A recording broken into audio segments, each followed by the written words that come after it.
Ya, salam Bapak Ibu, saudara-saudara yang dikasihi oleh Tuhan. Senang sekali hari ini saya bisa mengunjungi Anda semuanya dan doa saya kiranya siang hari ini Anda sedang diberkati oleh Tuhan. Apa artinya diberkati? Ada sukacita walaupun mungkin sedang menderita. Ada kekuatan meskipun mungkin Anda sedang menghadapi kelemahan. Ada kedamaian meskipun Anda sedang menghadapi ancaman. Saudara-saudara, berkat datang kepada orang-orang yang selalu mengandalkan Dia. Haleluya. Itulah sebabnya saya berdoa agar kiranya saudara-saudara menjadi orang yang mengandalkan Tuhan. Karena diberkatilah orang yang mengandalkan Tuhan, kata kitab Yeremia. Amin. Karena orang yang mengandalkan Tuhan itu seperti tanaman yang ditanam di tepi aliran sungai. Berbuah pada waktunya, akarnya merambat ke tepi batang air, tidak pernah layu daunnya, apa saja yang diperbuatnya berhasil. Amin. Itulah sebabnya saudara-saudara, saya rindu pada hari ini mengajak Anda semuanya untuk merenungkan kebenaran mengenai bagaimana caranya kita bisa mengobati tawar hati. Nah, ini salah satu penyakit yang kadang-kadang muncul dalam kehidupan kita, ya, bukan hanya sakit hati, tinggi hati, iri hati, tetapi ada satu hal yang kadang-kadang dibiarkan, yaitu apa? Tawar hati.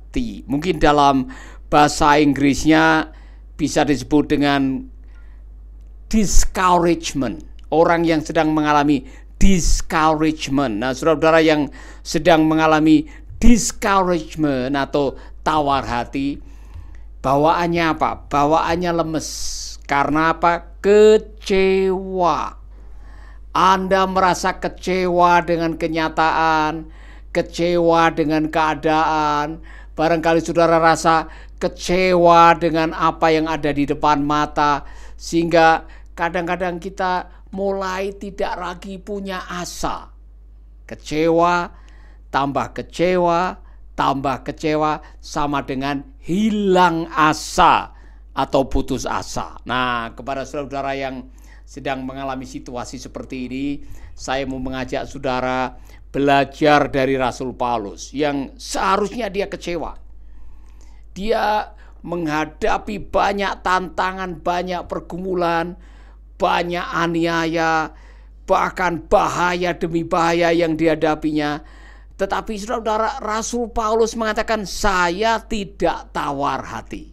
Nah, sebelum saya masuk ke sana, saya mau menyalami Anda semuanya yang sudah bergabung dengan Making Life Better, yaitu Ibu Teti Weweng Kang yang sudah bergabung.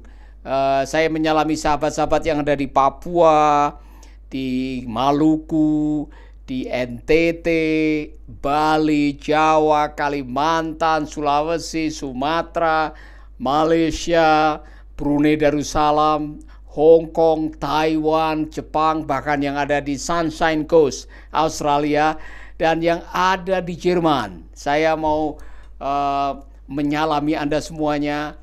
Kiranya siang hari ini Anda benar-benar terbuka wawasan Anda, mendapatkan rema dari Tuhan, kebenaran dari surga yang membuat Anda mengatakan, oh ya, ini yang saya perlukan.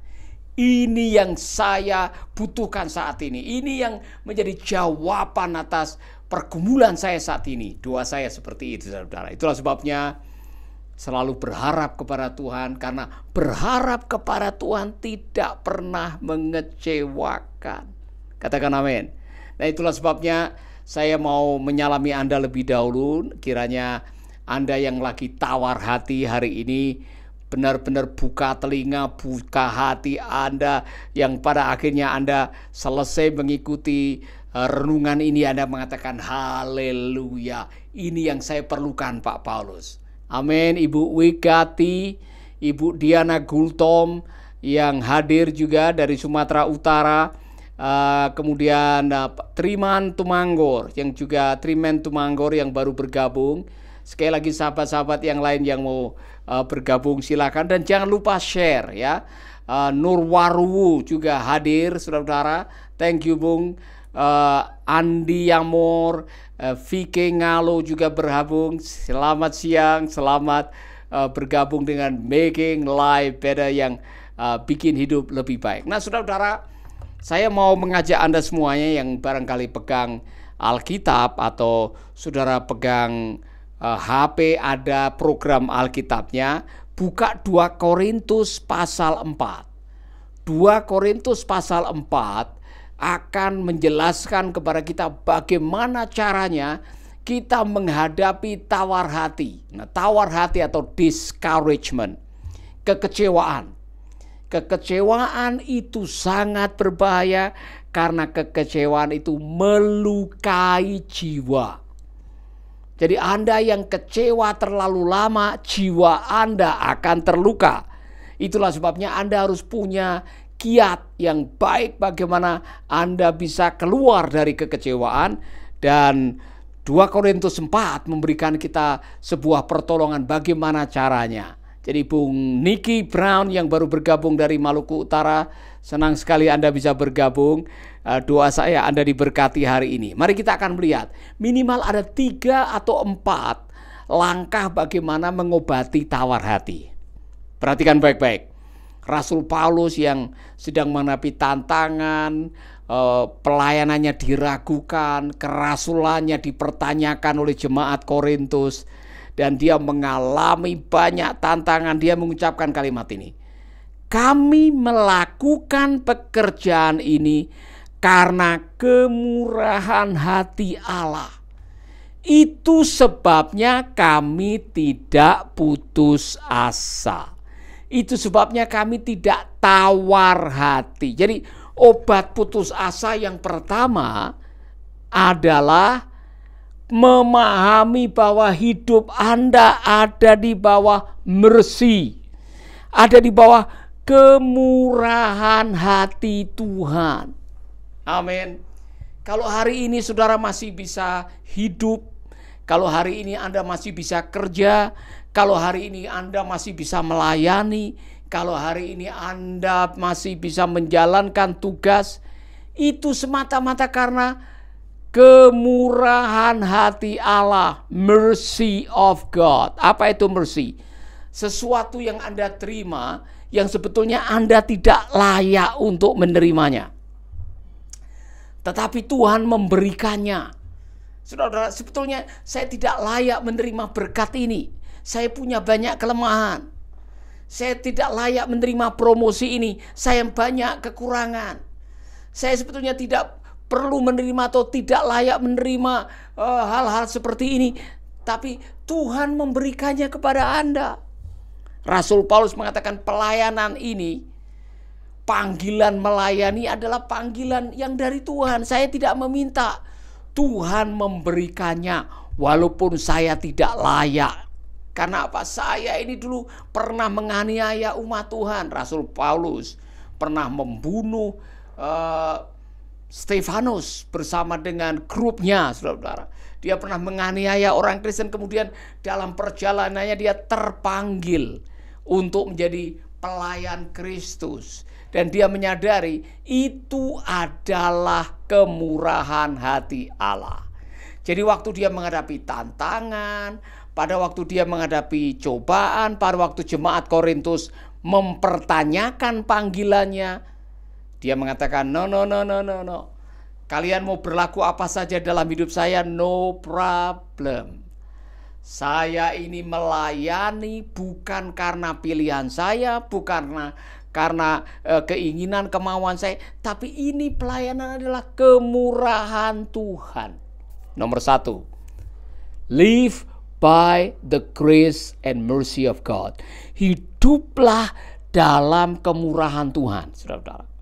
Hiduplah dalam kasih kemurahan Tuhan. Apa artinya? Saudara-saudara, kalau hari ini saya masih hidup, saya anggap ini sebagai kemurahan Tuhan. Kasih setia Tuhan yang luar biasa dalam hidup saya. Kalau hari ini saya masih bisa melayani Tuhan, itu semata-mata karena kemurahan Tuhan. Saya dulu tidak punya cita-cita untuk menjadi hamba Tuhan. Iya kan? Saya tidak punya uang untuk bisa kuliah 4 tahun di Malang, kemudian melanjutkan kuliah lagi 3 tahun di Filipina. Saya tidak punya uang. Itu semua karena kemurahan Tuhan. Jadi saya mau mengajak saudara-saudara, berlindunglah di bawah kemurahan Tuhan dalam hidup ini. Karena kalau saudara menyadari bahwa ada banyak hal yang Anda tidak bisa atasi, ada banyak hal yang Anda tidak bisa selesaikan sendiri, ada banyak hal dalam hidup ini yang harta, kekayaan, jabatan, kedudukan, ketenaran, koneksi tidak bisa menyelesaikannya. Hanya kemurahan Tuhan yang bisa menyelesaikannya. Itulah sebabnya hiduplah dalam kemurahan Tuhan. Supaya apa? Tidak putus asa atau tawar hati. Apa penerapannya? Begini, saya pernah kena kanker. Saya pernah tinggal di pengungsian. Saya pernah habis segalanya, harta kekayaan karena dijarah orang. Saya pernah mengalami situasi di mana saya tidak sanggup untuk menjalaninya. Tapi kemudian saya berserah kepada Tuhan. Dan saudara-saudara, waktu saya berserah kepada Tuhan, waktu saya mengandalkan kemurahan hati atau mercy dari Tuhan, saya menyaksikan kebaikan Tuhan yang baru setiap hari.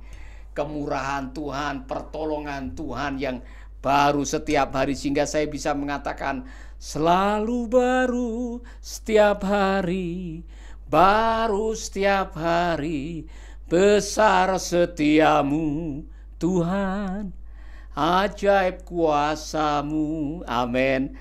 Jadi saya mengandalkan kemurahan Tuhan, dan waktu saya mengandalkan kemurahan Tuhan, saya menyaksikan keajaiban demi keajaiban. Jadi Ibu Ija dari Sarawak yang hadir, Nona Eko, Murniati yang baru nonton bergabung. Ingat, dalam hidup ini supaya tidak mudah tawar hati, andalkanlah kasih karunia Tuhan. Jadi percayalah apa yang dikatakan oleh Yohanes 1 ayat 16. Dari kepenuhan Kristus, Anda berhak menerima kasih karunia demi kasih karunia demi kasih karunia. Amin. Itulah sebabnya saudara-saudara, ketika bangun pagi saya selalu mengatakan, Tuhan, semua karena anugerah-Mu.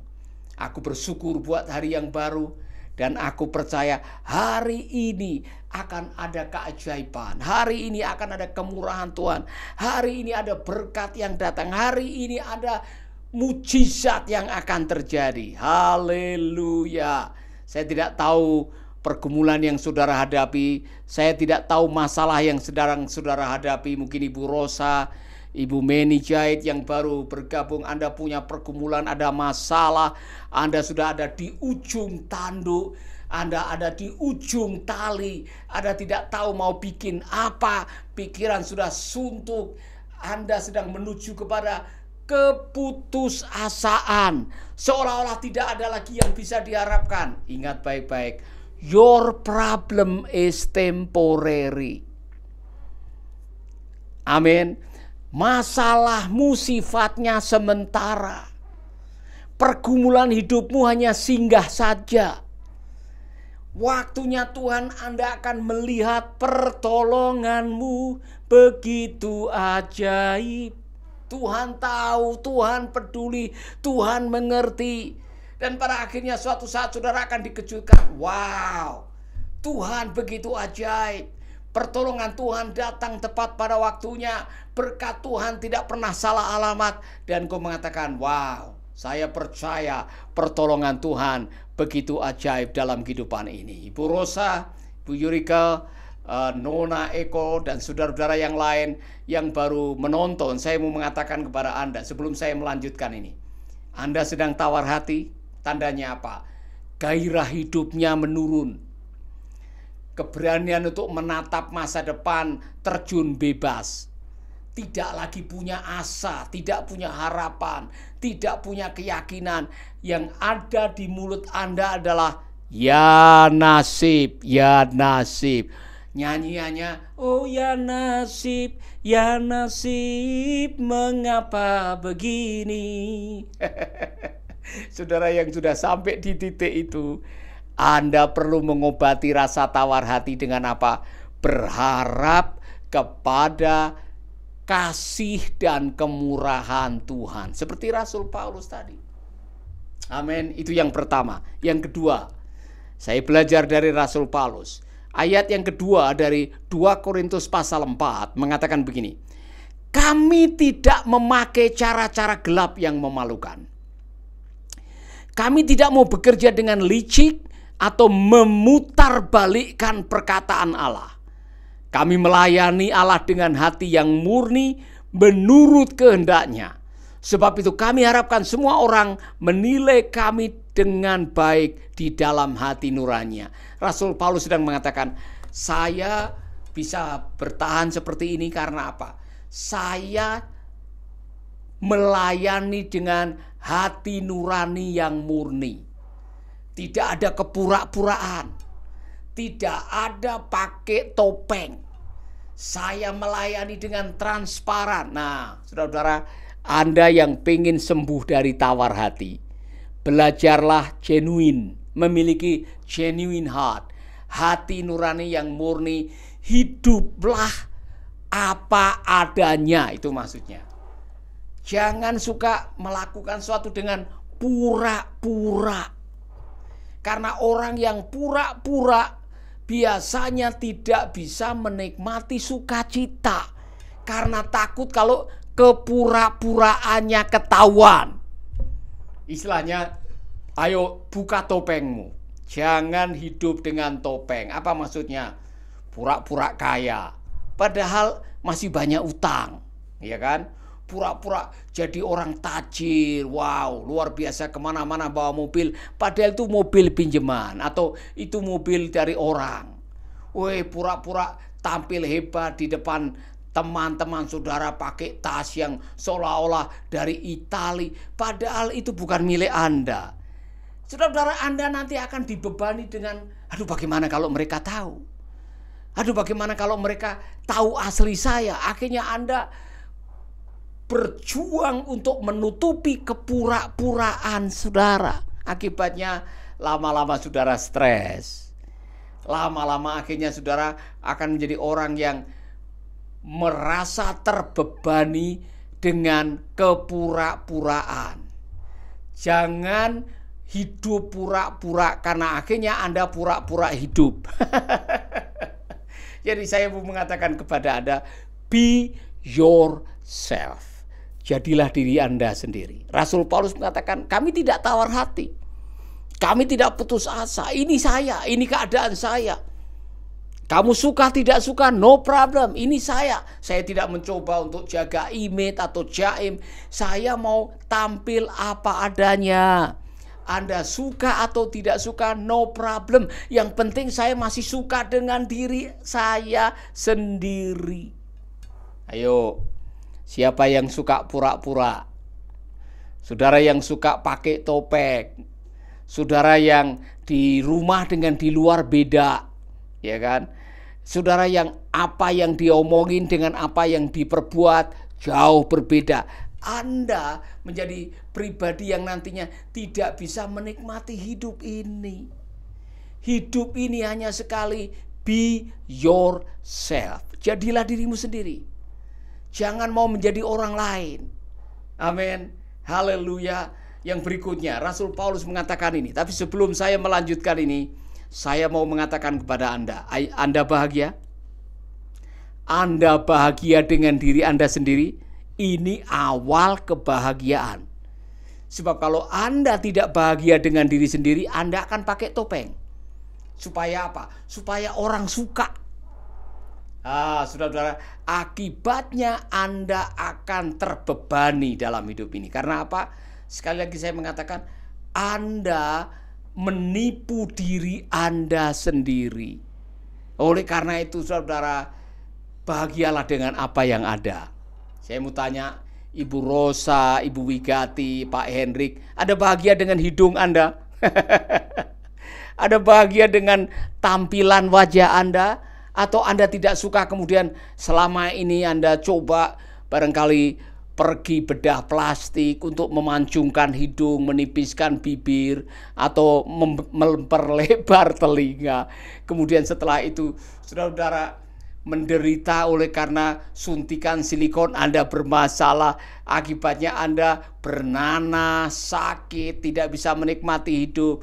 Dan lama-lama kepura-puraan Anda ketahuan orang.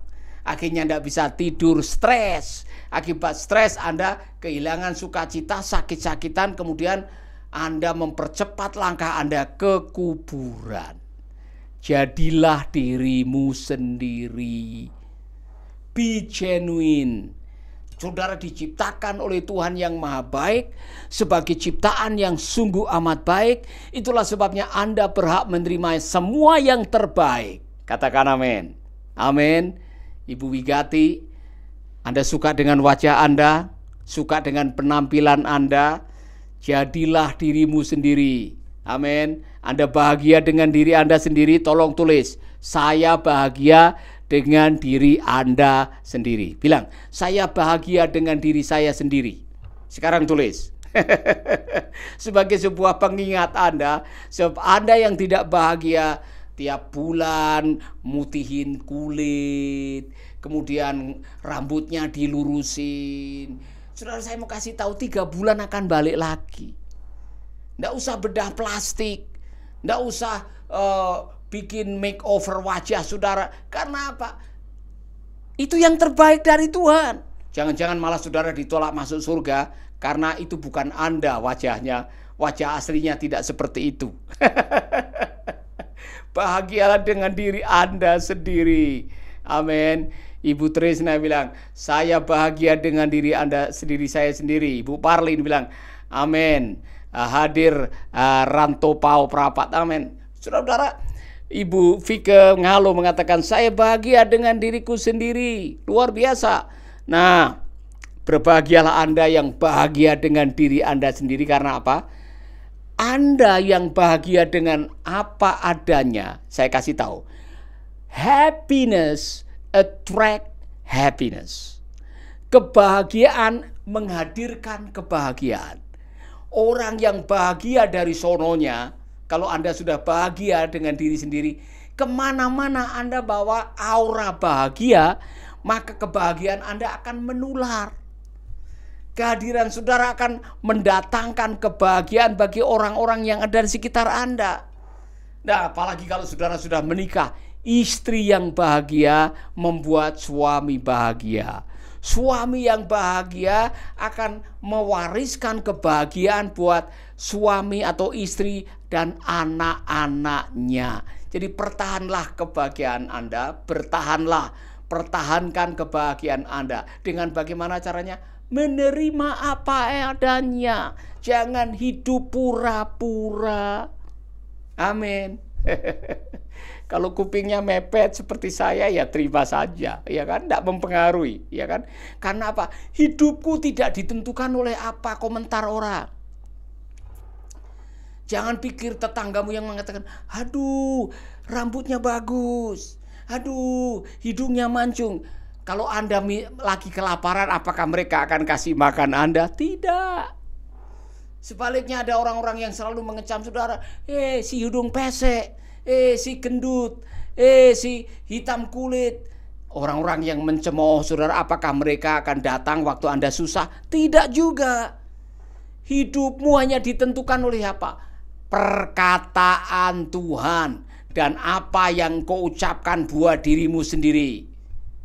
Maka mulai sekarang perkatakan yang baik mengenai dirimu sendiri. Saya berharga di mata Tuhan. Saya adalah ciptaan Tuhan yang sungguh amat baik.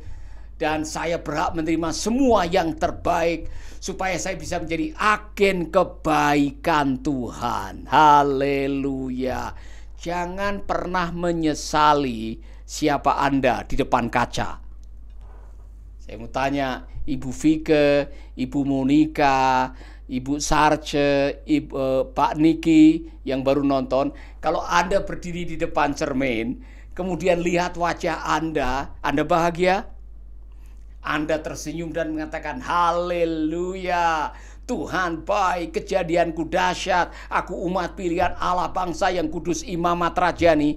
Atau saudara menyesal, aduh, seandainya saya lahir kulit lebih putih lagi, mungkin nasib hidup saya tidak seperti ini. Seandainya hidung saya mancung dikit kayak Agnes Monica, mungkin saya bisa dapat jodoh yang lebih baik. Telat. Dan penyesalan Anda tidak ada gunanya. Lebih baik syukuri apa yang ada. Hidup adalah anugerah. Tetap jalani hidup ini melakukan yang terbaik. Supaya apa? Anda tidak tawar hati ketika ada orang ngomongin, si hidung pesek, si kuping mepet, si bibir memble. Anda tidak masalah diomongin seperti itu. Karena apa? Anda genuine. Saya menerima apa yang ada. Saya mensyukuri ini yang terbaik dari Tuhan. Sehingga Anda tidak mudah tawar hati. Amin. Yang ketiga, strategi yang ketiga yang dikatakan oleh Rasul Paulus, kami melayani Allah dengan hati yang murni menurut kehendaknya. Sebab itu kami harapkan semua orang menilai kami dengan baik di dalam hati nuraninya. Rasul Paulus sedang mengatakan, bukan hanya saya tidak pura-pura, tapi saya mengandalkan kemurnian hati. Saya melayani bukan dengan motivasi untuk cari duit, cari pangkat, cari kedudukan, cari jabatan, cari ketenaran. Saya melayani dengan ketulusan. Orang-orang yang tulus tidak akan pernah punya penyakit tawar hati. Kira-kira penerapannya bagaimana? Penerapannya begini. Waktu saya melayani Tuhan dan tidak dikasih persembahan atau tidak dikasih jabatan, saya tidak kecewa. Karena saya melayani Tuhan, saya tidak melayani manusia. Waktu saya selesai khotbah, tidak ada yang tepuk tangan, saya tidak marah. Karena yang saya layani adalah Tuhan. Tuhan menghargai apa yang saya lakukan. Ketika saya melayani, kok saya tidak ditunjuk menjadi ketua daerah? Saya tidak kecewa karena saya melayani Tuhan. Apa artinya melayani? To serve is to give. Melayani itu artinya memberi, bukan mendapat. Sehingga kalau saya melayani Tuhan, saya memberikan waktu saya memberikan energi saya memberikan uang saya memberikan perhatian saya untuk anak-anak yatim piatu yang kemarin saya temui di Teluk Dalam. Saya bahagia. Saya senang melihat mereka bertumbuh. Ada yang sudah mau tamat SMA. Ada anak yang namanya Albert yang punya kelemahan fisik dan mental. Tapi mereka bahagia di sana. Saya sukacita. Saya mendapatkan apa? Saya tidak mendapatkan apa-apa dari mereka. Namanya juga anak yatim piatu. Makanya agama yang murni dan berkenan kepada Allah adalah menyantuni anak yatim piatu dan menolong janda-janda dalam kesusahan mereka. Menurut Yakobus 1 ayat 27. Apa artinya? Artinya saudara, kalau Anda melakukan apa-apa supaya tidak tawar hati, lakukanlah dengan ketulusan hati. Hati nurani yang murni. Ibu-ibu, ini penerapannya. Kalau Anda masak buat suami, masaklah dengan cinta dan ketulusan. Sehingga kalau suami suatu saat mungkin tidak suka masakan Anda tidak marah. Namanya juga selera orang berubah-ubah. Katakan amin. Suami-suami, mungkin Anda sudah melakukan yang terbaik dengan ketulusan. Ketika apa yang Anda lakukan dicela oleh pasangan Anda, tidak perlu marah. Anda melakukan dengan ketulusan. Waktu Anda melayani di dalam gereja, tidak ada yang memberikan pujian, Anda tetap aktif melakukan dan tidak putus asa dan nyeklek atau mutung atau tidak mau melayani. Karena apa? Saya melayani dengan ketulusan hati buat Tuhan. Itu yang dilakukan oleh Rasul Paulus. Sehingga waktu dia menghadapi berbagai macam tantangan pergumulan, saudara-saudara, dia tetap melayani dengan sukacita. Dia tidak pernah tawar hati karena dia melakukannya buat Tuhan. Haleluya. Amin. Saya bahagia sekali waktu membaca ini karena saya mendapatkan kebenaran demi kebenaran yang menolong saya untuk terus melayani Tuhan dengan sukacita. Yang pertama apa tadi, saudara-saudara? Yang pertama adalah melayani dengan kemurahan Allah, melayani tanpa pura-pura atau genuine. Dan yang ketiga, melayani dengan hati nurani yang tulus. Haleluya. 3 hal ini bisa membentengi hati Anda dari rasa putus asa. Sekarang saya mau menantang Bapak Ibu sekalian. Adakah di antara Bapak Ibu yang kadang-kadang, aduh, saya ini sudah melakukan seperti ini, kok enggak ada yang ngasih penghargaan? Enggak usah menuntut untuk dihargai. Kalau saudara memberi dengan tangan kanan, tangan kiri jangan sampai tahu. Kalau saudara berbuat kebaikan, enggak usah minta balasan kebaikan. Kalau baru memberi sembako kemudian masuk televisi, masuk koran, apa maksudnya? Supaya dipilih. Kebaikan baru bisa dibilang kebaikan saat Anda tidak mengharapkan balasan kebaikan. Katakan amin. Dan saya mau menantang Anda semuanya yang selama ini kecewa. Waspadai tawar hati dan kecewa dalam diri Anda. Karena kalau Anda tidak bisa selesaikan, Anda akan menderita penyakit putus asa atau putus harapan. Dan orang yang putus harapan adalah orang yang paling kasihan hidup di dunia ini. Saya kurang tahu situasi Bapak Ibu, Ibu Indah, Meniari, Ibu Suha yang baru bergabung. Kalau Anda saat ini, Ibu Nomi juga, ada sedikit saja rasa kecewa, serahkanlah kepada Tuhan.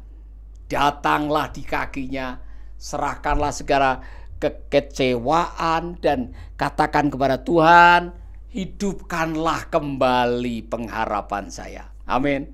Amin. Dan saudara mengatakan, itu saya Pak. Saya mau harapan saya dipulihkan. Saya mau kembali berharap kepada Tuhan. Supaya aku bisa melihat keajaiban demi keajaiban demi keajaiban. Saya akan berdoa buat saudara-saudara. Kalau saudara adalah orangnya, taruh tanganmu di dada. Berdoa dengan saya. Amin. Harapkan keajaiban terjadi dalam hidup Anda sekarang juga. Karena berharap kepada Tuhan tidak pernah mengecewakan. Mari kita berdoa. Bapa di surga, kami percaya kebenaran firman-Mu.